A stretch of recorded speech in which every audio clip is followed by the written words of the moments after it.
Čau lidi, dneska máme nové videjko. Jsme tady s Honzou. Čau lidi, jsem to musel stopnout, teď jedeme autem. No. To je německá mámka. Nesmí se ukazovat kudy, tak jsem to stopnul. Jdem do skateu do Německa. Takže na vás to, takže čau. Tak už jsme tady, už jsme přišli. Otevři. Ať počká chvilku, tady mi mať počká. Ne, tady mi mať počká.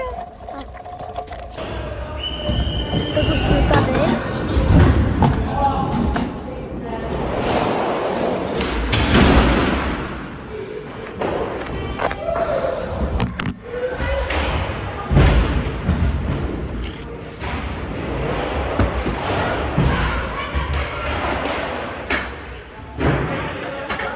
Ale vám zde, tady je napsáno.